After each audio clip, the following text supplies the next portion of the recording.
Hello, everyone, and welcome back to another YouTube video, Sisterly Conversations. Okay, and we have a topic to discuss tonight.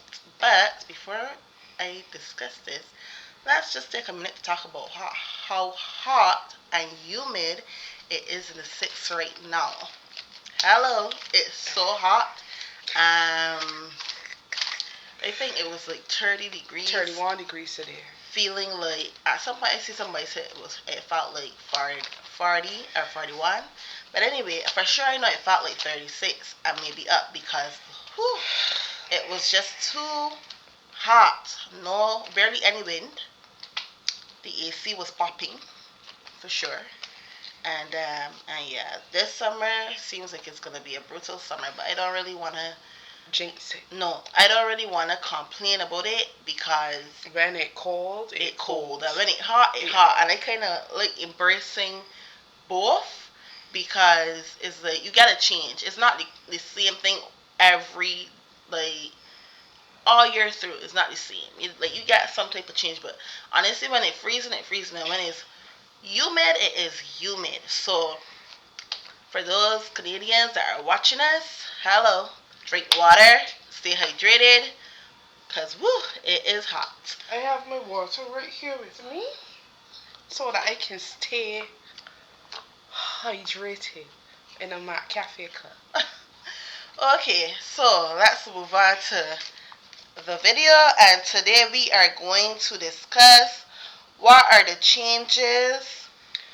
Apparently, there was some changes. So, what are the changes for international students and work permit holders um, regarding their driver's license?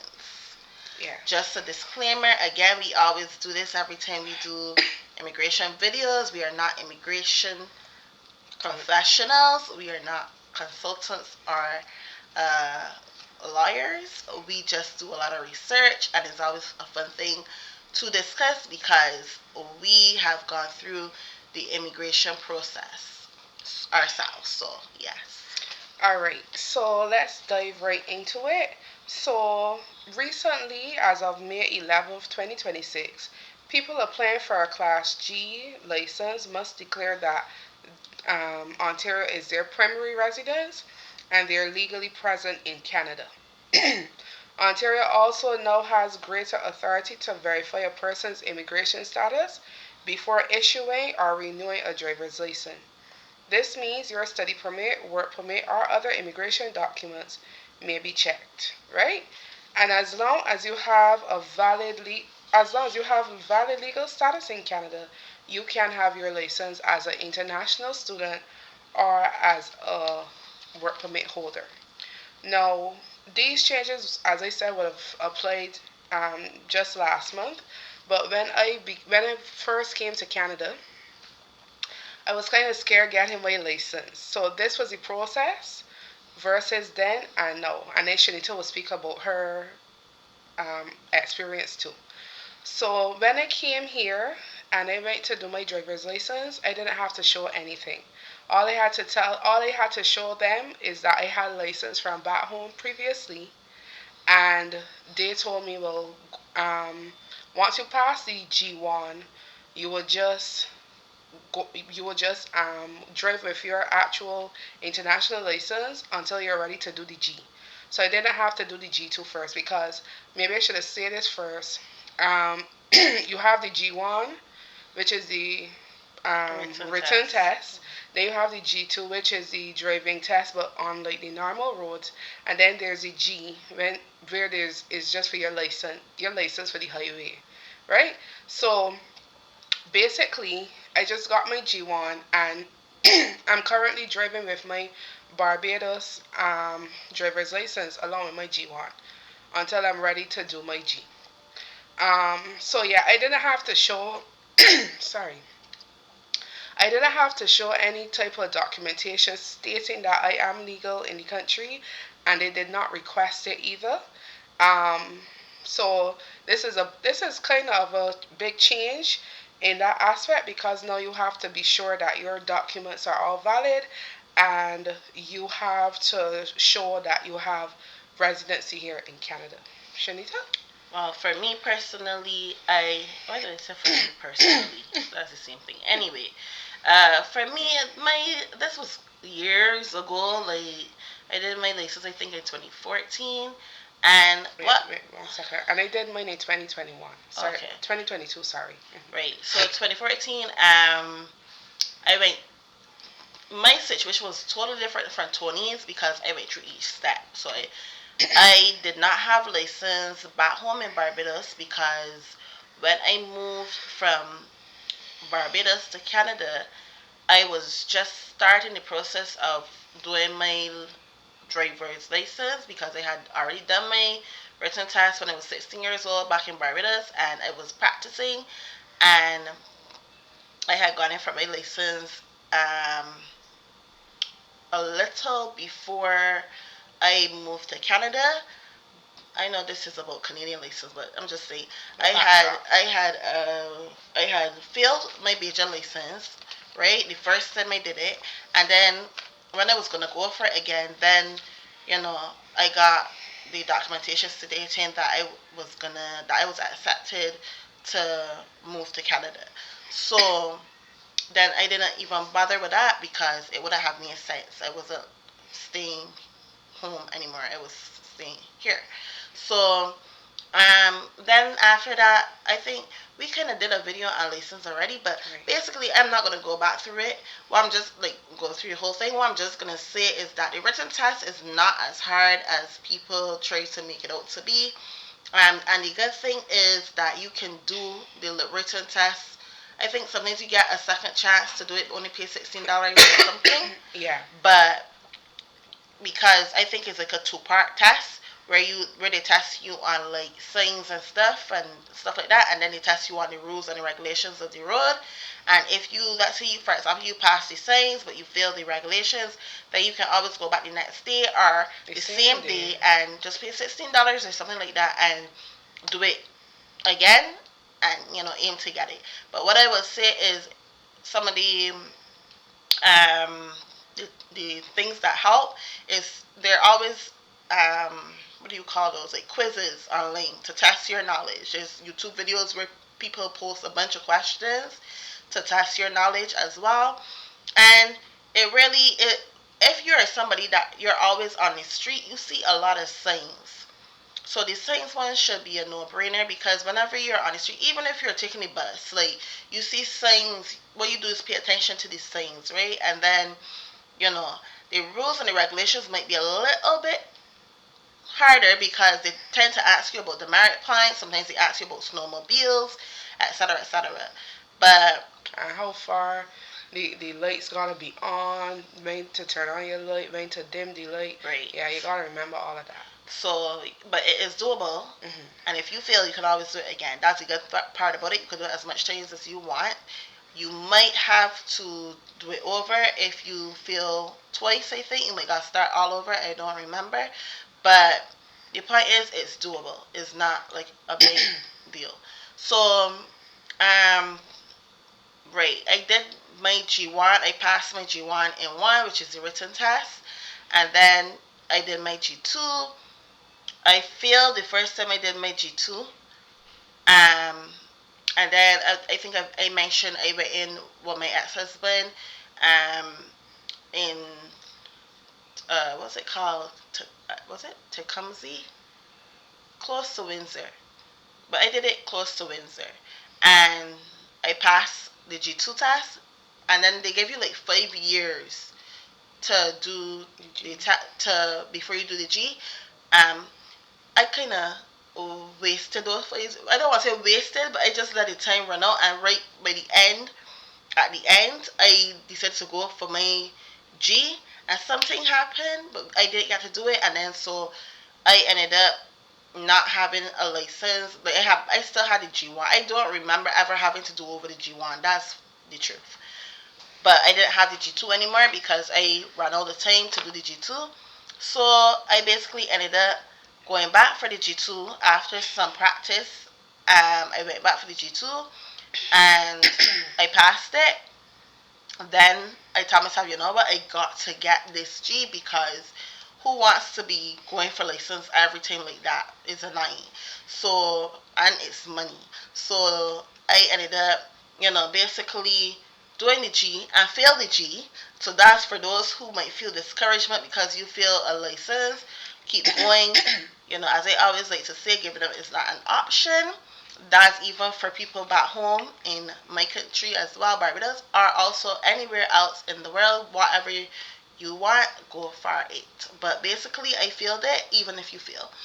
And then I went back for it, you go for it again, is basically what I'm saying. Right. And then I passed it the second time for the G. I passed it the second time. And she smelled very pretty. Okay. I was like, got that. She was like, 28 pass. I, she ain't like me that gonna show the world. I passed. Yes, you did. I don't remember the trembly. You putting on the trembly. Listen, all I say is I passed. My sister is the total opposite of me. Everybody would know when they pass. When she passed, she did look calm, but she was like, I passed. Like, I ain't lying. You know it Anyway, the point is, what made me feel my G? I know we're talking about the international students and stuff. What made me feel my G was the first time, I believe, was when I was about to merge onto the highway. There's this sign there that says you have to merge. Honestly, I'll be honest. I basically watched YouTube videos, and I went for a couple of practices, and then I went for my G. And what made me feel it was that sign, because I didn't realize that I had to merge. I knew I had to merge once. I didn't realize I had to merge twice because the roads closed off twice. So I merged, and then I forgot to merge again. So the second time, I was like, yeah, this is what's going on. I watched back over the video. I pretty much studied it. And then I was like, oh, that was my mistake. So then I made sure I merged in the early 2 times. And after that, smooth sailing. It was smooth sailing, pretty much.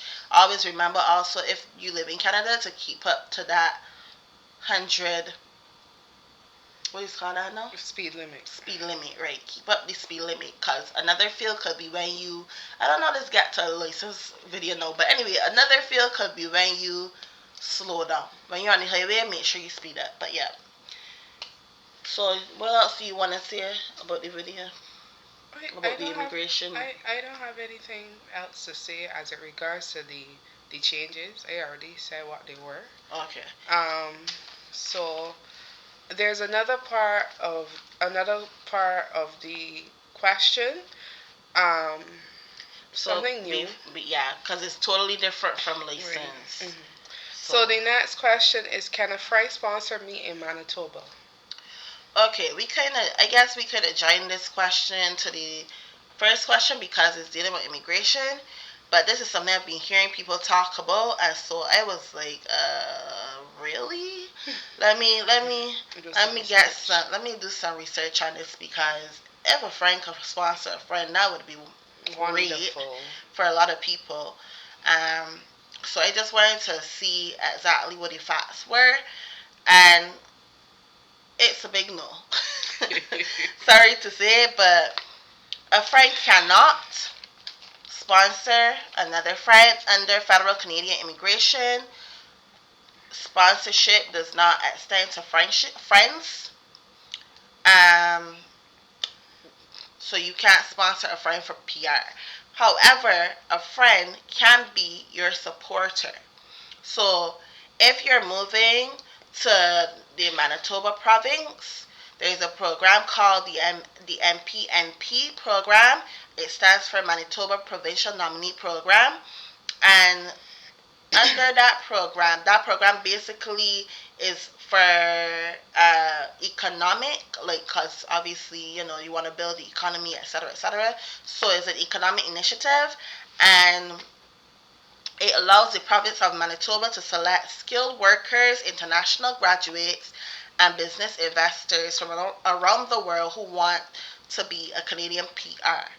Okay, that stands for permanent resident. So needs a PR, a permanent resident, who is about to get her citizenship, and I am a citizen. So I just telling them the difference. I know it's okay. So basically, it states that you can, as a friend now, as a friend, you can act on their behalf as a supporter to strengthen their application. So, as I mentioned before, I feel like this is important to reiterate because I don't want people to get the wrong information out there Right. and think that, yes, this is something that can happen. So, a supporter is not a legal sponsor. They act as an established resident of the province who provides a support letter which can help with point scoring. So when my sister was applying for her PR, I could not sponsor my sister because that's not one under the set of people that I could sponsor. But she likes to roll her eyes when I say this. But I give her some points, being the fact that she had a Canadian sister, so her application got built, through my points. Absolutely not. Actually, I think we spoke about this already, but yes, my sister Papa sets, and I'm going to give it to her, that she gave me 15 points. That's But that's a lot of points. but the Canadian government gave me 600. So that was actually on my turf. But we are grateful for my sister for her 15 points. 15 points is a lot. Let me just let you know that if you're doing an exam and you want to go from a C to a B, or you want to go from a B to a A, and you need 5 points, that 5 points can bring you over to the other side, my sister. Okay, if you want that A plus and you are 2 points away from that A plus, guess what? That 2 points can bring you over the edge. Don't want my 15 points. We will be grateful. I am grateful for my sister for her 15 points. That did nothing for me. Just kidding. Well, listen, when you're ungrateful, but it is okay. I'm grateful for my sister. I am grateful one of for these my days, sister. she's gonna remember them 15 points. I will not. But anyhow. Okay, so the point is, the support letter can help with point scoring. It can help you to build that letter from your friend can help you to build some points. Okay. Mm. And to be a Manitoba supporter, you must be a Canadian citizen or a PR. You must live in Manitoba for 1 year. Prove residency through documents like your license or property document. And you must prove that your household is not currently sponsoring, sorry, not sponsoring, is not currently supporting, because again, you're a supporter. Okay, so your household's not currently supporting another MP applicant or provincial nominee or a newcomer under any Canadian immigration program.